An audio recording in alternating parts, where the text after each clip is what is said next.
ಯೇಸು ಕ್ರಿಸ್ತನು ಜೀವ ಸ್ವರೂಪನಾದ ದೇವರು. ಯೇಸು ಕ್ರಿಸ್ತನು ಅರಸರ ಅರಸನು. ನಮ್ಮ ಮನೋವ್ಯಥೆಯನ್ನು ಅರ್ಥ ಮಾಡಿಕೊಳ್ಳುವ ಒಬ್ಬನೇ ದೇವರು, ಅದು ಯೇಸು. ನಿನ್ನ ಕಣ್ಣೀರನ್ನು ಅರಿತುಕೊಳ್ಳುವಂಥ ಒಬ್ಬನೇ ದೇವರು ನಮ್ಮ ಯೇಸು. ಅವ್ರು ನನಗೆ ಸೇವೆ ಮಾಡಿರಿ, ನನ್ನ ಕೆಲಸ ಮಾಡಿ ಹೋಗಿ ಅಂತ ಹೇಳಲಿಕ್ಕೆ ಬಂದಿಲ್ಲ, ನಮ್ಮನ್ನು ಪರಾಮರಿಸುವುದಕ್ಕಾಗಿ. ಇಲ್ಲಿ ಹೇಳ್ತಿದ್ದೆ ದೇವರ ವಾಕ್ಯದಲ್ಲಿ, ಮನ ಮುರಿದವರನ್ನು ಕಟ್ಟಿ ವಾಸಿ ಮಾಡುವುದಕ್ಕೂ, ಸೆರೆಯವರಿಗೆ ಬಿಡುಗಡೆಯಾಗುವುದನ್ನು, ಬಂದಿಗಳಿಗೆ ಕದ ತೆರೆಯುವುದನ್ನು ಪ್ರಸಿದ್ಧಿಪಡಿಸುವುದಕ್ಕೂ ಯೆಹೋವನು ನೇಮಿಸಿರುವ ಶುಭ ವರ್ಷ. ನಮ್ಮ ದೇವರು ಮುಯಿ ತೀರಿಸುವುದಿನ ಇವುಗಳನ್ನು ಪ್ರಚುರಗೊಳಿಸುವುದಕ್ಕೂ, ದುಃಖಿತರೆಲ್ಲರನ್ನು ಸಂತೈಸುವುದಕ್ಕೂ. ಇದನ್ನೆಲ್ಲಾದರೂ ಕೇಳಿದ್ದೀರಾ ನೀವು? ಎಂದಾದರೂ ಕೇಳಿದ್ದೀರಾ? ದುಃಖದಲ್ಲಿದ್ದವರು, ಯಾವಾಗಲೂ ಐಶ್ವರ್ಯದಲ್ಲಿದ್ದವರು ಅವ್ರ ವಿಷಯದಲ್ಲಿ ನಾನು ಮಾತಾಡ್ತಾ ಇಲ್ಲ. ಯಾವಾಗಲೂ ದುಃಖ ಕಣ್ಣೀರಿನಲ್ಲಿದ್ದವರನ್ನು ಸಂತೈಸುವುದಕ್ಕೆ, ದುಃಖಿತರೆಲ್ಲರನ್ನು ಸಂತೈಸುವುದಕ್ಕೂ, ಚಿಯೋನಿನಲ್ಲಿ ಶೋಕಿಸುವವರಿಗೆ ಬೂದಿಗೆ ಬದಲಾಗಿ ಶಿರೋಭೂಷಣ, ದುಃಖವಿದ್ದಲ್ಲಿ ಆನಂದ ತೈಲ. ದುಃಖವಿದ್ದಲ್ಲಿ ಪ್ರಿಯರೇ, ಕ್ರಿಸ್ಮಸ್ ನಾವು ಮಾಡ್ತಾ ಇದ್ದೇವೆ ನಿಜ. ಅನೇಕರ ಮನೆಗಳಲ್ಲಿ ಒಂದು ಹೊತ್ತು ಊಟಕ್ಕೂ ಇಲ್ಲ. ಅನೇಕ ಯೌವನಸ್ಥರಿಗೆ ಹೊತ್ತು ಕೆಲಸ ಇಲ್ಲ. ಅನೇಕರಿಗೆ ಸಾಲದ ಮೇಲೆ ಸಾಲ. ಅವರಿಗೆ ಹಬ್ಬ ಮಾಡ್ರಿ ಅಂತ ಹೇಳಿದರೆ ಆಗುತ್ತಾ? ಹಬ್ಬ ಮಾಡಲಿಕ್ಕೆ ಆಗುತ್ತಾ? ಪ್ರಿಯರೇ, ಒಂದು ವೇಳೆ ನೀನು ಸಾಲದಲ್ಲಿ ಇರ್ಬೋದು, ದುಃಖದಲ್ಲಿ ಇರ್ಬೋದು, ಯಾವುದರಲ್ಲಿ ನಿನಗೆ ಆಸಕ್ತಿ ಇಲ್ಲದೆ ನಿರಾಸಕ್ತಿಯ ಜೀವನ ನಿನ್ನದಾಗಿರ್ಬೋದು. ಒಂದೇ ಒಂದು ಮಾತು ಹೇಳೋಣ, ದೇವಾದಿದೇವನಾಗಿರುವ ಅರಸನಾಗಿರೋ ಯೇಸುವೆ, ನನ್ನೊಳಗೆ ಬಾ. ಅವರು ಬಂದು ಏನು ಮಾಡ್ತಾರೆ ಅಂತ ಹೇಳಿದ್ರೆ, ಶೋಕಿಸುವವರ ಬೂದಿಗೆ ಬದಲಾಗಿ ಶಿರೋಭೂಷಣ, ದುಃಖವಿದ್ದಲ್ಲಿ ಆನಂದ ತೈಲ, ಕುಂದಿದ ಮನಕ್ಕೆ ಪ್ರತಿಯಾಗಿ ಉತ್ಸಾಹ ಸ್ತೋತ್ರದ ವಸ್ತ್ರ, ಇವುಗಳನ್ನು ಒದಗಿಸಿಕೊಡುವುದಕ್ಕೂ ಆತನು ಈ ಲೋಕಕ್ಕೆ ಬಂದಿದ್ದಾನೆ. That is Christmas. That is real Christmas. ಇವತ್ತು ನಾವು ಕ್ರಿಸ್ಮಸ್ ಆಚರಣೆ ಮಾಡ್ತಾ ಇರ್ತೇವೆ. ಎಷ್ಟೋ ಜನ ಕ್ರಿಸ್ಮಸ್ ಆಚರಣೆ ಮಾಡಲಿಕ್ಕೆ ಆಗುವುದಿಲ್ಲ. ಬಡತನ, ಹೋರಾಟ, ಕಷ್ಟ, ಮನೆಯಲ್ಲಿ ಜಗಳದ ಮೇಲೆ ಜಗಳ. ಕೆಲವರಿಗೆ ಮನೆಯಲ್ಲಿ ಎಲ್ಲ ಇದೆ, ಒಳ್ಳೆ ಹೊಸ ಬಟ್ಟೆ ಇದೆ, ಒಳ್ಳೆ ಊಟ ಇದೆ, ಒಳ್ಳೆ ನೃತ್ಯ ಇದೆ, ಎಲ್ಲ ಇದೆ. ಆದರೆ ಮನೆಯಲ್ಲಿ ಅಸಮಾಧಾನ, ಜಗಳ. ಪ್ರಿಯ ಸಹೋದರ ಸಹೋದರಿ, ಯೇಸುವನ್ನು ಹುಡುಕಿಕೊಂಡು ಯಾವುದೋ ಒಂದು ದೇಶಕ್ಕೆ ಹೋಗ್ರಿ ಅಂತ ಹೇಳ್ತಾ ಇಲ್ಲ. ಯೇಸುವೇ ನಮ್ಮನ್ನು ಹುಡುಕಿಕೊಂಡು ಬಂದಿದ್ದಾರೆ. ಅರಸನು ಹುಡುಕಿಕೊಂಡು ಬಂದಿದ್ದಾನೆ. ರಾಜಾದಿರಾಜನು ಹುಡುಕಿಕೊಂಡು ಬಂದಿದ್ದಾನೆ. ಆದ್ದರಿಂದ ಪ್ರಿಯ ಸಹೋದರ ಸಹೋದರಿ, ನಮ್ಮ ಯೇಸು ದೇವರ ವಾಕ್ಯದಲ್ಲಿ ನಾವು ನೋಡ್ತೇವೆ, ಆತನು ಬಂದದ್ದು ಏನಕ್ಕೆ ಅಂತ ಹೇಳಿದ್ರೆ, ಮನ ಮುರಿದವರನ್ನು ಕಟ್ಟಿ ವಾಸಿ ಮಾಡುವುದಕ್ಕೂ, ಮತ್ತು ಶೋಕಿಸುವವರಿಗೆ ಬೂದಿಗೆ ಬದಲಾಗಿ ಶಿರೋಭೂಷಣ, ದುಃಖವಿದ್ದಲ್ಲಿ ಆನಂದ ತೈಲ, ಕುಂದಿದ ಮನಕ್ಕೆ ಪ್ರತಿಯಾಗಿ ಉತ್ಸಾಹ ಸ್ತೋತ್ರದ ವಸ್ತ್ರ, ಇವುಗಳನ್ನು ಒದಗಿಸಿ ಕೊಡುವುದಕ್ಕಾಗಿ ಯೇಸು ಬಂದಿದ್ದಾನೆ. ಪ್ರಿಯರೇ, ಕೇವಲ ಮುಂದೆ ನಾವು ನೋಡ್ತೇವೆ ಯೇಸು ಯಾಕೆ ಬಂದ ಅಂತ. ಇನ್ನೊಂದು ವಚನ ಹೀಗೆ ಹೇಳ್ತದೆ, ಯೋಹಾನ್ ಸುವಾರ್ತೆಯಲ್ಲಿ 10ನೇ ಅಧ್ಯಾಯ 10ನೇ ವಚನ ಹೇಳ್ತದೆ. ಏನಂತ ಹೇಳಿದ್ರೆ, ಇಲ್ಲಿ ಇಬ್ಬರು ವ್ಯಕ್ತಿಗಳು ಬರ್ತಾ ಇದ್ದಾರೆ. ಒಬ್ಬ ಕಳ್ಳ ಬರ್ತಾ ಇದ್ದಾನೆ, ಇನ್ನೊಂದು ಕಡೆಗೆ ಯೇಸು ಬರ್ತಾ ಇದ್ದಾರೆ. ಒಬ್ಬ ಕಳ್ಳ ಸೈತಾನ ಬರ್ತಾ ಇದ್ದಾನೆ. ಸೈತಾನ ಇದ್ದಾನೆ ಪ್ರಿಯರೇ, ಅದನ್ನೇ ಯೇಸು ಸ್ವಾಮಿ ಹೇಳ್ತಾ ಇರೋದು. 1 ಯೋಹಾನ 3:8 ನಾವು ನೋಡ್ತೇವೆ, ಸೈತಾನನ ಕಾರ್ಯಗಳನ್ನು ಲಯ ಮಾಡುವುದಕ್ಕಾಗಿಯೇ ಯೇಸು ಈ ಲೋಕಕ್ಕೆ ಬಂದನು ಅಂತ. ಇಲ್ಲಿ ನಾವು ನೋಡ್ತೇವೆ ಇಬ್ಬರು ವ್ಯಕ್ತಿಗಳು ಬರ್ತಾ ಇದ್ದಾರೆ, ಒಂದು ಸೈತಾನ, ಇನ್ನೊಂದು ಯೇಸು. ಅದನ್ನೇ ಯೇಸು ಸ್ವಾಮಿ ಹೇಳ್ತಾರೆ, ಕಳ್ಳನು ಅಂದರೆ ಸೈತಾನನು, ಕದ್ದುಕೊಳ್ಳುವುದಕ್ಕೂ ಕೊಯ್ಯುವುದಕ್ಕೂ ಹಾಳು ಮಾಡುವುದಕ್ಕೂ ಬರ್ತಾನೆ ಹೊರತು ಮತ್ತಾವುದಕ್ಕೂ ಬರುವುದಿಲ್ಲ. ನೋಡ್ರಿ, ಕಳ್ಳನು ಕದ್ದುಕೊಳ್ಳುವುದಕ್ಕೂ ಕೊಯ್ಯುವುದಕ್ಕೂ ಹಾಳು ಮಾಡುವುದಕ್ಕೂ ಬರ್ತಾನೆ ಹೊರತು ಮತ್ತಾವುದಕ್ಕೂ ಬರುವುದಿಲ್ಲ. ನಾನಾದರೂ, ಯೇಸು ಹೇಳ್ತಾರೆ, ನಾನಾದರೂ ಅವುಗಳಿಗೆ ಜೀವವು ಇರಬೇಕಂತಲೂ ಅದು ಸಮೃದ್ಧಿಯಾಗಿ ಇರಬೇಕಂತಲೂ ಬಂದೆನು. ಅವ್ರು ಬಂದಿದ್ದಾರೆ. ಯೇಸು ಸ್ವಾಮಿ ಈ ಲೋಕದಲ್ಲಿ ಹುಟ್ಟಿದ್ದಾರೆ. ಇವತ್ತು ಅನೇಕರು ಆ ಯೇಸುವನ್ನೇ ಬಿಟ್ಟು ಸಾಂತಾ ಕ್ಲಾಸ್ ಅನ್ನೋ ಒಬ್ಬನನ್ನು ಆರಾಧನೆ ಮಾಡ್ಕೊಂಡು ಹೋಗ್ತಾರೆ. Santa Claus is not Christmas, that is foolishness. Santa Claus was a saint, but Jesus is saviour. Jesus is saviour. ಪ್ರಿಯ ಸಹೋದರ ಸಹೋದರಿ, ಯೇಸು ಸ್ವಾಮಿ ಸಾಂತಾ ಕ್ಲಾಸ್ ನಿಮ್ಗೆ ಜೀವ ಕೊಡೋಕ್ಕೆ ಬಂದಿಲ್ಲ. ಓಕೆ, ಅವನು ಈ ಲೋಕದಲ್ಲಿದ್ದ, ಸತ್ತು ಹೋದ. ಆದರೆ ಯೇಸು ಸ್ವಾಮಿ ಸತ್ತೋರೊಳಗಿಂದ ಎದ್ದು ಬಂದಿದ್ದಾರೆ. ಯೇಸು ಸ್ವಾಮಿ ಜೀವ ಕೊಡ್ತಾರಂತೆ, ಸಮೃದ್ಧಿಯಾದ ಜೀವನ ಕೊಡ್ತಾರಂತೆ. ಯೇಸು ಸ್ವಾಮಿ ಸಮೃದ್ಧಿಯಾದ ಜೀವನ ಕೊಡ್ಲಿಕ್ಕೆ ಬಂದಿದ್ದಾರೆ. That is Christmas. ಪ್ರಿಯರೇ,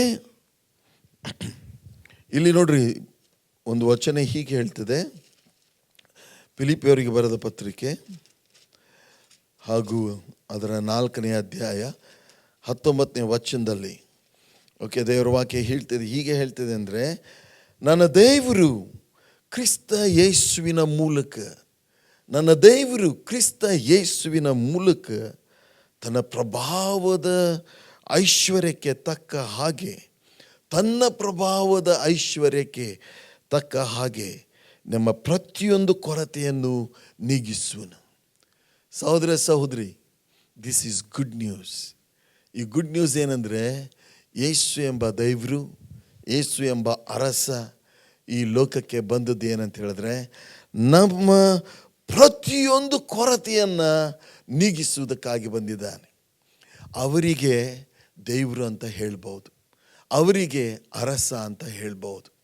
ಸೇವೆ ಮಾಡಿಸಿಕೊಳ್ಳುವ ದೇವರು, ಸೇವೆ ಮಾಡಿಸಿಕೊಳ್ಳುವ ಅರಸರು, ಅವರು ದೇವರು ಅಲ್ಲ, ಅರಸನೂ ಅಲ್ಲ. ಸೇವೆ ಮಾಡುವ ದೇವರು, ಸೇವೆ ಮಾಡುವ ಅರಸನು, ನಿಜವಾದ ದೇವರು. ತನ್ನ ಪ್ರಜೆಗಳನ್ನು ಪರಾಮರಿಸುವ, ಪ್ರಜೆಗಳ ಚಿಂತೆ ಮಾಡುವ, ಪ್ರಜೆಗಳನ್ನು ಪ್ರೋತ್ಸಾಹಿಸುವ, ಪ್ರಜೆಗಳ ಭಾರ ಹೊರುವ, ಪ್ರಜೆಗಳನ್ನು ನಡೆಸುವ ಒಬ್ಬ ಅರಸನು ಯಾರಂತ ಹೇಳಿದ್ರೆ ನಮ್ಮ ಯೇಸು. ಯೇಸು ಕ್ರಿಸ್ತನು ನಿಜವಾದ ಅರಸನಾಗಿದ್ದಾನೆ. ಪ್ರಿಯ ಸಹೋದರ ಸಹೋದರಿ, ಎಷ್ಟು ಚೆನ್ನಾಗಿದೆ. ತನ್ನ ಪ್ರಭಾವದ, ಅಂದರೆ ತನ್ನ ಪ್ರಭಾವದ ಐಶ್ವರ್ಯ ಅಂದರೆ ಇಂಗ್ಲೀಷಲ್ಲಿ according to he standard when God bless it.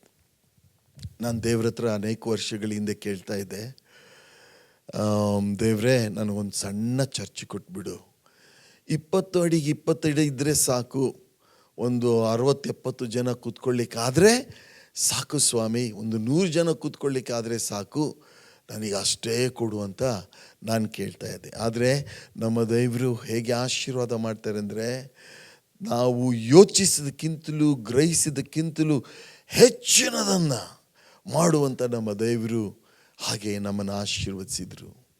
ಪ್ರಿಯರೇ, ನಮಗೆ ಸರಿಯಾಗಿ ಬಟ್ಟೆ ಇರಲಿಲ್ಲ, ನಾವು ಬಹಳ ಬಡತನದಲ್ಲಿ ಬೆಳೆದವರು, ಕಾಲಲ್ಲಿ ಚಪ್ಪಲಿ ಇಲ್ಲದೆ ಸ್ಕೂಲಿಗೆ ಹೋದವರು. ಪ್ರಿಯರೇ, ಇನ್ನೂ ಅನೇಕ ಕೊರತೆಗಳಿದ್ದವರು. ಬೇರೆಯವರನ್ನು ನೋಡಿ ನಾವು ಆಶ್ಚರ್ಯಪಡ್ತಾ ಇದ್ವಿ, ಅವರೆಷ್ಟು ಚೆನ್ನಾಗಿದ್ದಾರೆ, ಅವರೆಷ್ಟು ಒಳ್ಳೆ ಬಟ್ಟೆ ಹಾಕ್ತಾರೆ, ಅವ್ರಿಗೆಷ್ಟು ಒಳ್ಳೆ ಮನೆ ಇದೆ, ಅವ್ರಿಗೆಷ್ಟು ಒಳ್ಳೆ ವಾಹನಗಳಿವೆ. ಆದರೆ ಯೇಸು ಯಾವಾಗ ಬಂದರೋ, ಅವರು ಯಾಕೆ ಬರ್ತಾರೆ ನಮ್ಮ ಜೀವನದಲ್ಲಿ ಅಂತ ಹೇಳಿದ್ರೆ, 103ನೇ ಕೀರ್ತನೆ 5ನೇ ವಚನ ಹೇಳ್ತಿದೆ, ನಮ್ಮ ಹೃದಯದ ಆಸೆಗಳನ್ನು ಶ್ರೇಷ್ಠ ವರಗಳಿಂದ ನಮ್ಮ ಹೃದಯದ ಆಸೆಗಳನ್ನು ಈಡೇರಿಸುವುದಕ್ಕಾಗಿ ಯೇಸು ನಮ್ಮ ಜೀವನದಲ್ಲಿ ಬರ್ತಾರೆ.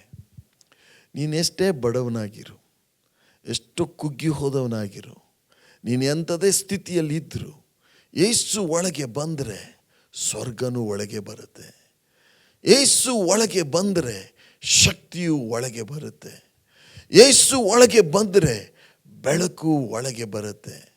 ಯೇಸು ಒಳಗೆ ಬಂದರೆ ಸಮೃದ್ಧಿಯ ಜೀವನ ಬರುತ್ತೆ. ಅದಕ್ಕೆ ನಾವೇ ಸಾಕ್ಷಿ, ನಾನೇ ಸಾಕ್ಷಿ. ಏನೂ ಇಲ್ಲದಂಥ ನನ್ನನ್ನು ದೇವರು ಎತ್ತಿ ಕಟ್ಟಿದ್ರು. ಅದಕ್ಕೆ ದೇವರ ವಾಕ್ಯದಲ್ಲಿ ಸುಂದರವಾದಂಥ ಒಂದು ಮಾತು ಹೀಗೆ ಹೇಳ್ತದೆ, ತಿಪ್ಪೆಯಿಂದ ನಮ್ಮನ್ನು ಎತ್ತಿ ಪ್ರಭುಗಳ ಮಧ್ಯದಲ್ಲಿ ಕೂಡಿಸ್ತಾನೆ ಅಂತ. ಇದು ಸತ್ಯ ಪ್ರಿಯರೇ, ಇದು ಸತ್ಯ. That is Christmas, that is real Christmas. ಸೇವೆ ಮಾಡೋ ದೇವರು, ಸೇವೆ ಮಾಡೋ ಅರಸ ನಮ್ಮ ಮಧ್ಯದಲ್ಲಿ ಬಂದಿದ್ದಾರೆ. ಅವರು ಏನು ಹೇಳ್ತಾ ಇದ್ದಾರೆ ಅಂದರೆ, ನಾನು ನಿಮಗೆ ಜೀವ ಕೊಡ್ತೀನಿ, ಆ ಜೀವ ಸಮೃದ್ಧಿಯಾದ ಜೀವ ಕೊಡ್ತೀನಿ ಅಂತ ನಮ್ಮ ದೇವರು ಹೇಳ್ತಾರೆ. ಅದರಿಂದ ಪ್ರಿಯಾದ ಸಹೋದರ ಸಹೋದರಿ, ನಮ್ಮ ದೇವರಿಗೆ, ನಮ್ಮ ಯೇಸುವಿಗೆ ನಮ್ಮನ್ನು ಒಪ್ಪಿಸಿಕೊಡೋಣ. ಅವ್ರು ಯಾಕೆ ಬಂದಿದ್ದಾರೆ?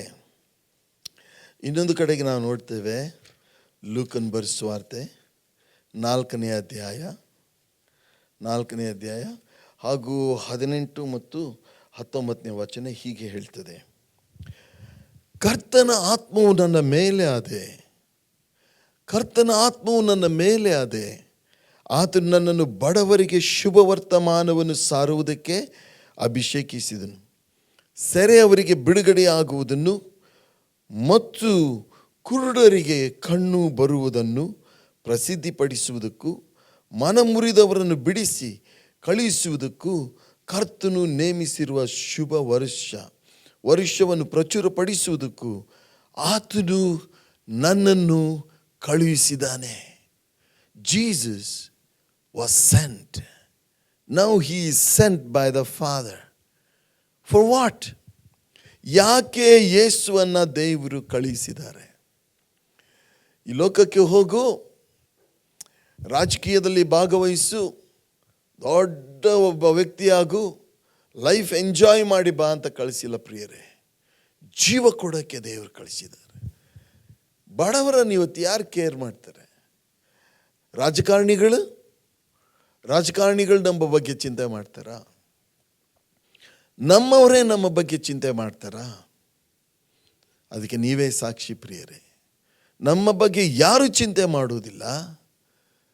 ನಮ್ಮ ಯೇಸು ಹೇಳ್ತಾರೆ ಏನಂತ ಹೇಳಿದ್ರೆ, ನಿಮ್ಮ ಚಿಂತೆಯನ್ನೆಲ್ಲ ನನ್ನ ಮೇಲೆ ಹಾಕ್ರಿ, ನಾನು ನಿಮಗೋಸ್ಕರ ಚಿಂತಿಸ್ತೀನಿ ಅಂತ ನಮ್ಮ ಯೇಸು ಹೇಳ್ತಾರೆ. How wonderful. ನಿಮ್ಮ ಚಿಂತೆಯನ್ನೆಲ್ಲ ನನ್ನ ಮೇಲೆ ಹಾಕ್ರಿ, ನಾನು ನಿಮಗೋಸ್ಕರ ಚಿಂತಿಸ್ತೇನೆ. ಯೇಸು ಬಂದದ್ದು ಏನಕ್ಕೆ ಅಂತ ಹೇಳಿದ್ರೆ, ಈ ನಮ್ಮ ಭಾರ ಹೊರಕ್ಕೆ ಬಂದಿದ್ದಾರೆ. ಭಾರ.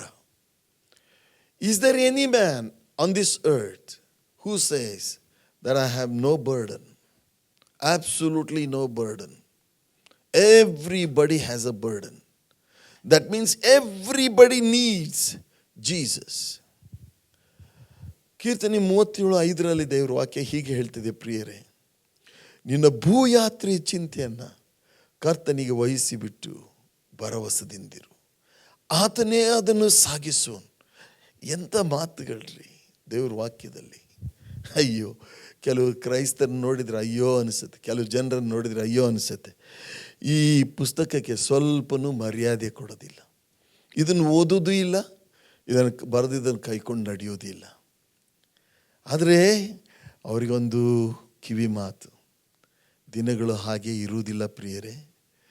ಕೃಪಾಕಾಲ ತೀರಿ ಹೋಗ್ತದೆ, ಬೇರೆ ಕಾಲ ಬರ್ತಾ ಇರೋದಕ್ಕೆ ಎಲ್ಲ ಅವ್ರು ಹೇಳಿದಂಥ ಪ್ರತಿಯೊಂದೊಂದು ಸೂಚನೆಗಳು ನೆರವೇರ್ತಾ ಇದೆ.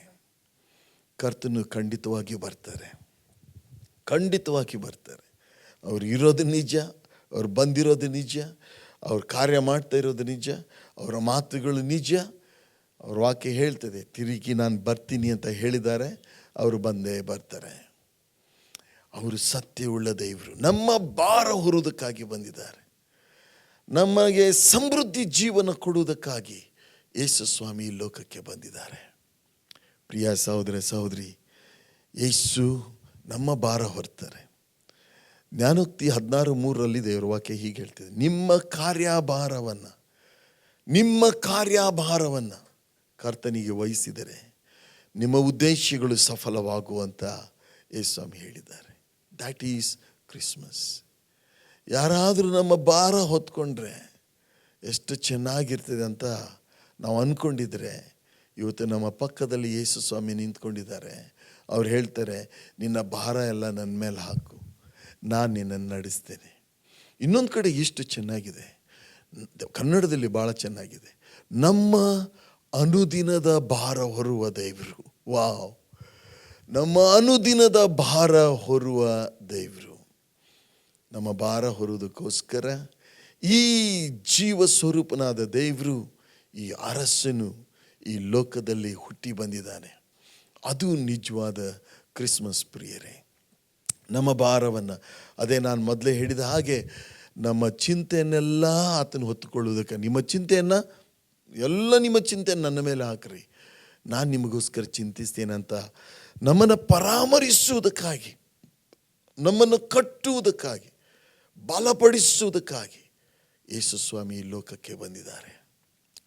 ಪ್ರಿಯ ಸಹೋದರ ಸಹೋದರಿ, ನಮ್ಮ ವ್ಯಾಧಿಗಳನ್ನು ಹೊತ್ತುಕೊಂಡು, ನಮ್ಮ ವ್ಯಾಧಿಗಳನ್ನು, ದೇವರ ವಾಕ್ಯ ಹೇಳ್ತೇವೆ, ಆತನ ಬಾಸುಂಡೆಗಳಿಂದ ನಮಗೆ ಗುಣವಾಯಿತು. ಮತ್ತಾಯ 4:21-24 ನಾವು ನೋಡ್ತೇವೆ. ಏನಂತ ಹೇಳಿದ್ರೆ, ಯೇಸು ಎಲ್ಲ ಗಲಿಲಾಯದಲ್ಲಿ ಇನ್ನೂ ಎಲ್ಲ ಕಡೆಗೆ ಸುತ್ತಾಡಿ ಪ್ರಸಂಗಿಸ್ತಾ ನಾನಾ ಥರವಾದಂಥ ಬೇನೆಗಳನ್ನು, ನಾನಾ ಥರವಂಥ ರೋಗಗಳನ್ನು ವಾಸಿ ಮಾಡುತ್ತಾ ಬಂದನು. ಪ್ರಿಯರೇ, ಕೆಲವ್ರಿಗೇನು ರೋಗ ಬಂದಿಲ್ಲ, ರೋಗ ಅಂದರೆ ಏನೋ ಅವ್ರಿಗೆ ಗೊತ್ತಿಲ್ಲ. ಆದರೆ ರೋಗದಲ್ಲಿ ಇದ್ದವ್ರನ್ನ ನೋಡ್ರಿ, ಹಾಸಿಗೆ ಮೇಲೆ ನೆರಳಿ ಅನೇಕ ತಿಂಗಳು ವರ್ಷಗಳ ಗಟ್ಟಲೆ ಹಾಸಿಗೆ ಮೇಲಿದ್ದಾರೆ. ನಾನು ರೀಸೆಂಟಾಗಿ ಒಬ್ಬರು ಮನೆಗೆ ಹೋಗಿದ್ದೆ. ಅವ್ರು ಹೇಳಿದ್ರು, ಬಂದು ನಮ್ಮ ತಾಯಿಗೋಸ್ಕರ ಪ್ರಾರ್ಥನೆ ಮಾಡಿರಿ, ತುಂಬ ವಯಸ್ಸಾಗಿದೆ. ಓಕೆ, ಅವ್ರಿಗೇನು ಗೊತ್ತಾಗೋದಿಲ್ಲ. ಆದರೆ ಪ್ರಿಯರೇ, ಅವರನ್ನು ನೋಡಿಕೊಳ್ಳೋದು ಎಷ್ಟು ಕಷ್ಟ. ಕುಟುಂಬದವರಂಥವ್ರನ್ನ ನೋಡಿಕೊಳ್ಳೋದು ತುಂಬ ಕಷ್ಟ. ಆದರೆ ಆ ಭಾರವನ್ನು ಹೊರುವುದಕ್ಕಾಗಿ ಯೇಸು ಬಂದಿದ್ದಾರೆ. ಯೇಸುವಿಗೆ ನಮ್ಮ ಭಾರವನ್ನು ಒಪ್ಪಿಸಿಕೊಡೋಣ. ನಮ್ಮ ಎಲ್ಲ ಭಾರ ಅವರ ಮೇಲೆ, ಚಿಂತಾ ಭಾರವನ್ನು, ಉಳಿದೆಲ್ಲವನ್ನು ಅವರ ಮೇಲೆ ನಾವು ಹಾಕೋಣ. ನಮ್ಮ ದೇವರು ಹೊತ್ಕೊಳ್ತಾರೆ. ಇದು ನನಗೆ ಆಗುವುದಿಲ್ಲ ಅಂತ ನಮ್ಮ ದೇವರು ಎಂದೂ ಹೇಳಿಲ್ಲ, ಹೇಳುವುದೂ ಇಲ್ಲ. ನಮ್ಮ ದೇವರಿಗೆ ಅಸಾಧ್ಯವಾದದ್ದು ಒಂದೂ ಇಲ್ಲ. ಪ್ರಿಯ ಸಹೋದರ ಸಹೋದರಿ, ಭಾರ ಎಲ್ಲ ಅವರ ಮೇಲೆ ಹಾಕೋಣ, ಅವರು ನಮ್ಮನ್ನು ವಾಸಿ ಮಾಡ್ತಾರೆ. ಅವರಿಗೆ ಅಸಾಧ್ಯವಾದಂಥದ್ದು ಒಂದೂ ಇಲ್ಲ. ಎಂತಿಂಥ ರೋಗಿಗಳನ್ನು ದೇವರು ವಾಸಿ ಮಾಡಿದ್ದಾರೆ. ನಾನು ನನ್ನ ಜೀವನದಲ್ಲಿ ದೇವರು ವಾಸಿ ಮಾಡಿದ್ದನ್ನು ಅನುಭವಿಸಿದ್ದೇನೆ. ಪ್ರಿಯ ಸಹೋದರ ಸಹೋದರಿ, ರೋಗದಲ್ಲಿದ್ದೀರಾ, ಹೋರಾಟದಲ್ಲಿದ್ದೀರಾ, ದುಃಖದಲ್ಲಿದ್ದೀರಾ, ಮನ ಮುರಿದವರಾಗಿದ್ದೀರಾ, ನಿಮ್ಮನ್ನು ಯಾರೂ ಕೇರ್ ಮಾಡೋದಿಲ್ವಾ? ಒಬ್ಬರಿದ್ದಾರೆ, ರಾಜಾದಿರಾಜನು ದೇವಾದಿದೇವನಾಗಿರುವ ಯೇಸು ನಿನಗೋಸ್ಕರ ಚಿಂತಿಸ್ತಾರೆ. ಹಾಲೆಲೂಯಾ. ಜೀವ ಕೊಡುವುದಕ್ಕಾಗಿ ಯೇಸು ಸ್ವಾಮಿ ಬಂದಿದ್ದಾರೆ. ಅದು ಎಂಥ ಜೀವ ಅಂದರೆ ಸಮೃದ್ಧಿಯ ಜೀವನ ಕೊಡುವುದಕ್ಕಾಗಿ ಬಂದಿದ್ದಾರೆ. ಯೋಹಾನ 12:47 ಓದಿಕೊಳ್ಳೋಣ. ಯೋಹಾನ್ ಬರೆಸುವಾರ್ತೆ 12ನೇ ಅಧ್ಯಾಯ 47ನೇ ವಚನ ಹೀಗೆ ಹೇಳ್ತದೆ. 47ನೇ ವಚನ, ಯಾವನಾದರೂ ನನ್ನ ಮಾತುಗಳನ್ನು ಕೇಳಿದರೂ ಕೈಕೊಂಡು ನಡೆಯದೆ ಹೋದರೆ ನಾನೇ ಅವನಿಗೆ ತೀರ್ಪು ಮಾಡುವುದಿಲ್ಲ. ಲೋಕಕ್ಕೆ ತೀರ್ಪು ಮಾಡುವುದಕ್ಕಾಗಿ ನಾನು ಬಂದಿಲ್ಲ, ಲೋಕವನ್ನು ರಕ್ಷಿಸುವುದಕ್ಕಾಗಿ ಬಂದಿದ್ದೇನೆ. ಇವರು ಒಬ್ಬರಿಬ್ಬರನ್ನ ಅಥವಾ ಕ್ರಿಶ್ಚಿಯನ್ರನ್ನ ರಕ್ಷಣೆ ಮಾಡೋದಕ್ಕೆ ಬಂದಿಲ್ಲ ರೀ ಯೇಸ್ವಾಮಿ. ಯೇಸ್ವಾಮಿ ಹೇಳ್ತಾರೆ, ಲೋಕವನ್ನೇ ರಕ್ಷಣೆ ಮಾಡುವುದಕ್ಕಾಗಿ. ಯಾವುದರಿಂದ? ಪಾಪದಿಂದ. ಮನುಷ್ಯನ ದೊಡ್ಡ ಸಮಸ್ಯೆ ಇವತ್ತು unemployment is a problem, is a ಸಮಸ್ಯೆ, ನಿಜ. ಅದಕ್ಕಿಂತ ದೊಡ್ಡ ಸಮಸ್ಯೆ ಇದೆ, ಬಡತನಕ್ಕಿಂತ ದೊಡ್ಡ ಸಮಸ್ಯೆ ಇದೆ, ಎಲ್ಲ ಸಮಸ್ಯೆಗಳಿಗಿಂತ ದೊಡ್ಡ ಒಂದು ಸಮಸ್ಯೆ ಇದೆ. ಅದು ಯಾವುದಂದರೆ ಪಾಪ. ನಾವು ಪಾಪದಲ್ಲಿ ಮುಳುಗಿದ್ದೇವೆ. ಪಾಪ ನಮ್ಮೊಳಗಿದೆ ಅನ್ನೋದಕ್ಕೆ, ಪಾಪ ನನ್ನೊಳಗಿದೆ ಅನ್ನೋದಕ್ಕೆ, ನಮ್ಮೊಳಗೆ ಪಾಪ ಕೆಲಸ ಮಾಡ್ತಾ ಇದೆ ಅನ್ನೋದಕ್ಕೆ ಯಾವುದೇ ಡಾಕ್ಟರ್ ಸರ್ಟಿಫಿಕೇಟ್ ಬೇಕಾಗಿಲ್ಲ. ಅದಕ್ಕೆ ನಾವೇ ಸಾಕ್ಷಿ. ಪಾಪವು ನಮ್ಮನ್ನು ಕುಂದಿಸ್ತದೆ. ಪಾಪ ನಮ್ಮ ಮೇಲೆ ದೊರೆತನ ಮಾಡುತ್ತೆ. ಪಾಪ ಹಬ್ಬಿಕೊಳ್ಳುತ್ತೆ. ಪಾಪ ಸಂಬಳ ಕೊಡುತ್ತೆ, ಮರಣ ಅನ್ನೋ ಸಂಬಳ ಕೊಡುತ್ತೆ. ಪಾಪ ನಮ್ಮನ್ನು ನರಕಕ್ಕೆ ಕರ್ಕೊಂಡು ಹೋಗುತ್ತೆ. ಪ್ರಿಯ ಸಹೋದರ ಸಹೋದರಿ, ಯೇಸು ಸ್ವಾಮಿ ಬಂದ ಮುಖ್ಯ ಉದ್ದೇಶ ಏನಂತ ಹೇಳಿದ್ರೆ, ಈ ಪಾಪದಿಂದ ನಮ್ಮನ್ನು ಬಿಡುಗಡೆ ಮಾಡುವುದಕ್ಕಾಗಿ ಯೇಸು ಈ ಲೋಕಕ್ಕೆ ಬಂದರು. ಪಾಪದಿಂದ ಮುಕ್ತಿ, ಪಾಪಕ್ಕೆ ಬರಬೇಕಾದಂಥ, ಪಾಪದಿಂದ ಮನುಷ್ಯನು ಮಾಡಿರುವ ಪಾಪಕ್ಕೆ ಬರಬೇಕಾದ ಶಿಕ್ಷೆಯನ್ನು ಶಿಲುಬೆ ಮೇಲೆ ಅನುಭವಿಸಿ ತನ್ನ ಪ್ರಾಣ ಕೊಡುವುದರ ಮೂಲಕ ಆ ಪಾಪಕ್ಕೆ ಬರಬೇಕಾದ ಶಿಕ್ಷೆಯನ್ನು ತಾವು ಹೊತ್ತುಕೊಂಡು ಇವತ್ತು ನಮಗೆ ಶಿಕ್ಷೆ ಆಗಬೇಕಾದಂಥ ಸ್ಥಳದಲ್ಲಿ ತಾವು ಶಿಕ್ಷೆಯನ್ನು ಅನುಭವಿಸಿ ನಮ್ಮನ್ನು ಬಿಡುಗಡೆ ಮಾಡಿದ್ದಾರೆ. ಇದನ್ನು ತಿಳ್ಕೊಂಡವನೇ ಭಾಗ್ಯವಂತನು. ಪಾಪ ಇರೋದಕ್ಕೆ ನಾವೇ ಸಾಕ್ಷಿ. ಆ ಪಾಪದಿಂದ ಬಿಡುಗಡೆ ಹೊಂದೋದಕ್ಕೆ ಜಗತ್ತಲ್ಲಿ ಯಾವ ಔಷಧಿನೂ ಇಲ್ಲ. ಯೇಸು ಕ್ರಿಸ್ತನ ರಕ್ತವು ಸಕಲ ಪಾಪವನ್ನು ನಿವಾರಣೆ ಮಾಡಿ ಶುದ್ಧಿ ಮಾಡುವುದಂತ ದೇವರ ವಾಕ್ಯ ಹೇಳ್ತಿದೆ. ಆದ್ದರಿಂದ ಪ್ರಿಯ ಸಹೋದರ ಸಹೋದರಿ, ಇಂಥ ಒಂದು ಆಶೀರ್ವಾದ, ಪಾಪ ಕ್ಷಮಾಪಣೆ, ಪಾಪ ಪರಿಹಾರ ಯೇಸು ಕ್ರಿಸ್ತನಿಂದಲೇ, ಯೇಸು ಕ್ರಿಸ್ತನಿಂದ ಮಾತ್ರ. ಕಡೆ ಒಂದು ಮಾತು ನಿಮಗೆ ಹೇಳಲಿಕ್ಕೆ ಬಯಸ್ತೇನೆ. ಒಂದು ಸುಂದರವಾದಂಥ ಮಾತು, ಅದನ್ನು ನಾನು ಮತ್ತಾಯನ ಬರೆಸುವ ವಾರ್ತೆಯಲ್ಲಿ ನಾನು ಓದ್ತೇನೆ. ಮತ್ತಾಯನ ಬರೆಸುವ ವಾರ್ತೆ 1ನೇ ಅಧ್ಯಾಯದಲ್ಲಿ ದೇವದೂತನು ಮರಿಯಳಿಗೆ ಕಾಣಿಸಿಕೊಂಡು ಯೋಸೆಫನಿಗೆ ಸಹ ಕಾಣಿಸಿಕೊಳ್ತಾರೆ. ಓಕೆ, ಯೋಸೆಫನಿಗೆ ದೇವದೂತ ಕಾಣಿಸಿಕೊಂಡು ಹೇಳಿದಂಥ ಮಾತುಗಳನ್ನು ನಾವು ಕೇಳಿಸಿಕೊಳ್ಳೋಣ. ಅವನು ಇದನ್ನು, ಅಂದರೆ ಯೋಸೆಫನು ಕನಸನ್ನು, ಓಕೆ, 18ನೇ ವಚನದಿಂದ ಓದಿಕೊಳ್ಳೋಣ. ಯೇಸು ಕ್ರಿಸ್ತನ ಜನನವು ಹೇಗಾಯಿತಂದರೆ, ಆತನ ತಾಯಿಯಾದ ಮರಿಯಳನ್ನು ಯೋಸೆಫನಿಗೆ ನಿಶ್ಚಯ ಮಾಡಿರಲಾಗಿ ಅವರು ಕೂಡುವುದಕ್ಕಿಂತ ಮುಂಚೆ ಆಕೆಯು ಪವಿತ್ರಾತ್ಮನಿಂದ ಬಸುರಾದದ್ದು ತಿಳಿದು ಬಂತು.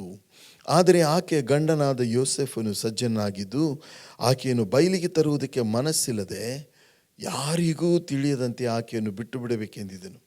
ಅವನು ಇದನ್ನು ಆಲೋಚಿಸುತ್ತಿರುವಾಗ ಕರ್ತನ ದೂತನು ಅವನಿಗೆ ಕನಸಿನಲ್ಲಿ ಕಾಣಿಸಿಕೊಂಡು, ಎಲೆ ಯೋಸೆಫನೇ, ದಾವಿದನ ವಂಶದವನೇ, ನಿನ್ನ ಹೆಂಡತಿಯಾದ ಮರಿಯಳನ್ನು ಸೇರಿಸಿಕೊಳ್ಳುವುದಕ್ಕೆ ಅಂಜಬೇಡ. ಆಕೆ ಗರ್ಭವು ಪವಿತ್ರಾತ್ಮದಿಂದಲೇ ಆದದ್ದು. ಆಕೆಯು ಒಬ್ಬ ಮಗನನ್ನು ಹಡೆಯುವಳು. ನೀನು ಆತನಿಗೆ ಯೇಸು ಎಂದು ಹೆಸರಿಡಬೇಕು, ಯಾಕಂದರೆ ಆತನೇ ತನ್ನ ಜನರನ್ನು ಅವರ ಪಾಪಗಳಿಂದ ಬಿಡಿಸಿ ಕಾಯುವನೆಂದನು. ಕರ್ತನು ಪ್ರವಾದಿಯ ಮುಖಾಂತರ ಹೇಳಿದ ಮಾತು ನೆರವೇರುವಂತೆ ಇದೆಲ್ಲ ನಡೆಯಿತು. ಆ ಮಾತು ಏನಂದರೆ, ಒಬ್ಬ ಕನ್ನಿಕೆಯು ಗರ್ಭಿಣಿಯಾಗಿ ಮಗನನ್ನು ಹಡೆಯುವಳು. ಆತನಿಗೆ ಇಮ್ಯಾನ್ಯುಯಲ್ ಎಂದು ಹೆಸರಿಡುವರು. ದೇವರು ನಮ್ಮ ಕೂಡ ಇದ್ದಾನೆ ಎಂದು ಈ ಹೆಸರಿನ ಅರ್ಥ. ಪ್ರಿಯರೇ, ಯೇಸು ಯಾಕೆ ಬರ್ತಾ ಇದ್ದಾರೆ ನೋಡ್ರಿ. ಒಂದು ಇಂಟ್ರೆಸ್ಟಿಂಗ್ ಏನಂತ ಹೇಳಿದ್ರೆ, ನಮ್ಮ ಜೀವನದಲ್ಲಿ ಜನ ಬರ್ತಾರೆ, ಜನ ಹೋಗ್ತಾರೆ. ನಾನು ಚರ್ಚ್ ಪಾಸ್ಟ್ರು, ನನ್ನ ಚರ್ಚಿಗೆ ಅನೇಕರು ಬಂದರು, ಅನೇಕರು ಹೋದರು. ರಿಲೇಟಿವ್ಸ್ ಬರ್ತಾರೆ, ಹೋಗ್ತಾರೆ. ಫ್ರೆಂಡ್ಸ್ ಅಂತ ನಾವು ಹಾತೊರಿತೇವೆ. ಫ್ರೆಂಡ್ಸ್ಗಳು ಬರ್ತಾರೆ, ಫ್ರೆಂಡ್ಸ್ಗಳು ಹೋಗ್ತಾರೆ. ಆದರೆ ಯೇಸು ಒಬ್ಬನೇ ಸದಾಕಾಲ ನಮ್ಮ ಸಂಗಡ ಇರ್ತಾರೆ. ಅವ್ರು ನಮ್ಮ ಸಂಗಡ ಇರ್ತಾರೆ ಕಡೆ ತನಕ. ಅದಕ್ಕೆ ದೇವ್ರ ವಾಕ್ಯದಲ್ಲಿ ರೋಮ 8ರಲ್ಲಿ ನಾವು ಒಂದು ವಚನ ಹೀಗೆ ನೋಡ್ತೇವೆ. ಏನಂತ ಹೇಳಿದ್ರೆ, ದೇವರು ನಮ್ಮ ಸಂಗಡ ಇದ್ದರೆ ನಮ್ಮನ್ನು ಎದುರಿಸೋರು ಯಾರು? That is Christmas. ಯೇಸುವಿನ ಅಂಗೀಕಾರ ನೋಡ್ರಿ. ಈ ಕ್ರಿಸ್ಮಸ್ ಅಂದರೆ ಅದರ ಅರ್ಥ ನಿಮಗೆ ಚೆನ್ನಾಗಿ ಅರ್ಥ ಆಗುತ್ತೆ. ಯೇಸುವನ್ನು ಒಳಗೆ ಬರಮಾಡಿಕೊಳ್ಳ್ರಿ, ಆಗ ಕ್ರಿಸ್ಮಸ್ ಅಂದರೆ ಏನು ಅಂತ ನಿಮಗೆ ಚೆನ್ನಾಗಿ ಅರ್ಥ ಆಗುತ್ತೆ. ನಿಜವಾದ ಕ್ರಿಸ್ಮಸ್ಸನ್ನು ದಿನಾಲೂ ನೀವು ಆಚರಣೆ ಮಾಡ್ತೀರಿ.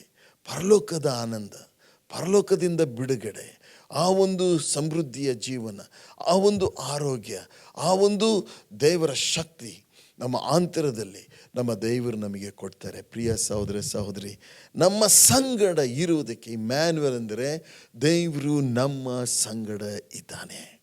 ಇವತ್ತು ನಾವು ಚಿಕ್ಕ ಮನೆಯಲ್ಲಿರ್ಬೋದು, ಕ್ರಿಸ್ಮಸ್ಸಿಗೆ ನಾವು ಹೊಸ ಬಟ್ಟೆ ಹಾಕಿರ್ಬೋದು, ಹಾಕಿಲ್ಲದೆ ಇರ್ಬೋದು.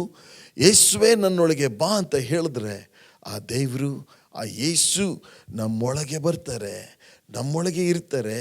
ಕ್ರಿಸ್ಮಸ್ ಹಬ್ಬಕ್ಕಿಂತ ದೊಡ್ಡದಾದಂಥ ಅತಿ ಉನ್ನತವಾದಂಥ ಸಂಗತಿಗಳನ್ನು ಅನುಭವಿಸುವ ಹಾಗೆ ದೇವರು ನಮ್ಮ ಜೀವಿತದಲ್ಲಿ ಕಾರ್ಯ ಮಾಡ್ತಾರೆ. ನಮ್ಮ ಭಾರ ಹೊರುವುದಕ್ಕಾಗಿ ಬಂದಂಥ ಯೇಸು. ಆದ್ದರಿಂದ ಪ್ರಿಯ ಸಹೋದರ ಸಹೋದರಿ, ಇವತ್ತು ನಮ್ಮನ್ನು ದೇವರಿಗೆ ನಾವು ಒಪ್ಪಿಸಿಕೊಡೋಣ. ಒಂದೇ ಒಂದು ಮಾತು, ಕ್ರಿಸ್ಮಸ್ ಸಂದೇಶ ನೀನು ಕೇಳ್ತಾ ಇದ್ದರೆ ಒಂದು ಮಾತು ನೀನು ಹೇಳಿದ್ರೆ, ಯೇಸುವೆ ನನ್ನೊಳಗೆ ಬಾ, ನಾನು ಪಾಪಿ, ನನ್ನ ಪಾಪಗಳನ್ನು ಕ್ಷಮಿಸು, ನೀನು ನನ್ನ ದೇವರು ಅಂತ ಅಷ್ಟು ಹೇಳ್ರಿ. ಅವರು ಖಂಡಿತವಾಗಿ ಬರ್ತಾರೆ, ನಿಮ್ಮ ಜೀವಿತವನ್ನು ಸಂಪೂರ್ಣವಾಗಿ ಬದಲಾವಣೆ ಮಾಡ್ತಾರೆ, ನಿಮ್ಮ ಜೀವನದ ದಿಕ್ಕನ್ನೇ ಬದಲಾವಣೆ ಮಾಡ್ತಾರೆ. ಅದು ಜೀವ ಸ್ವರೂಪನಾದ ಯೇಸು ದೇವರು, ಆ ಅರಸನು ನಿಮ್ಮ ಜೀವಿತದಲ್ಲಿ ಬರ್ತಾರೆ. ತಿರುಗೊಂದು ಆವೃತ್ತಿ ಪ್ರಿಯ ಸಹೋದರ ಸಹೋದರಿ, ತಮ್ಮೆಲ್ಲರಿಗೂ ಕ್ರಿಸ್ತ ಜಯಂತಿಯ ಶುಭಾಶಯಗಳು. ದೇವರು ನಿಮ್ಮೊಳಗೆ ಬರಲಿ, ಸಮೃದ್ಧಿ ಜೀವಿತವನ್ನು ಅನುಗ್ರಹಿಸಲಿ, ನಿಮ್ಮ ಕನಸುಗಳನ್ನು ಈಡೇರಿಸಲಿ, ಆಶೀರ್ವದಿಸಲಿ. ಪ್ರಾರ್ಥನೆ ಮಾಡಿಕೊಳ್ಳೋಣ. ತಂದೆಯಾದ ದೇವರೇ, ಈ ವಾಕ್ಯವನ್ನು ಕೇಳಿದಂಥ ಪ್ರತಿಯೊಬ್ಬೊಬ್ಬರ ಮೇಲೆ ನಿನ್ನ ಆತ್ಮನನ್ನು ಸುರಿಸು. ಅನೇಕರು ಈ ವಾಕ್ಯವನ್ನು ಕೇಳಿ ರಕ್ಷಣೆಗೆ ಬಂದು ನಿನ್ನನ್ನು ಅನುಭವಿಸುವಂತೆ ಕೃಪೆ ಮಾಡು. ನೀನು ಅರಸನು, ದೇವರು, ಸೇವೆ ಮಾಡುವುದಕ್ಕಾಗಿ ಬಂದಿದ್ದಿ. ಮನ ಮುರಿದವ್ರನ್ನ ಕಟ್ಟುವುದಕ್ಕೂ, ಬಡತನದಿಂದ ಬಿಡಿಸುವುದಕ್ಕೂ, ಪಾಪದಿಂದ ಬಿಡಿಸುವುದಕ್ಕೂ, ನಮ್ಮನ್ನು ಸಂತೈಸುವುದಕ್ಕೂ, ನಮಗೆ ಸ್ವಾಮಿ ಹರ್ಷಾನಂದಗಳನ್ನು ಅನುಗ್ರಹಿಸುವುದಕ್ಕೂ, ಹರ್ಷದ ವಸ್ತ್ರವನ್ನು ನಮಗೆ ಒದಗಿಸಿ ಕೊಡುವುದಕ್ಕೂ, ತಂದೆ ಆ ದೇವರ ನಮ್ಮ ಭಾರ ಹೊರುವುದಕ್ಕೂ, ನಮ್ಮೊಂದಿಗೆ ಇರುವುದಕ್ಕೂ ಬಂದಿದ್ದೀವಿ ಎಂಬುದನ್ನು ನಾವೆಲ್ಲರೂ ಅರಿತುಕೊಂಡು ನಾವೆಲ್ಲರೂ ಅನುಭವಿಸುವಂತೆ ಕೃಪೆ ಮಾಡು. ತಂದೆ ಆ ದೇವರೇ, ಹಾಗೆ ಮಾಡ್ತಿದ್ದಕ್ಕಾಗಿ ಸ್ತೋತ್ರ. ಯೇಸು ನಾಮದಲ್ಲಿ ಸ್ತೋತ್ರ ಮಾಡಿ ಬೇಡಿ ಹೊಂದಿದ್ದೇವೆ ತಂದೆ, ಆಮೆನ್.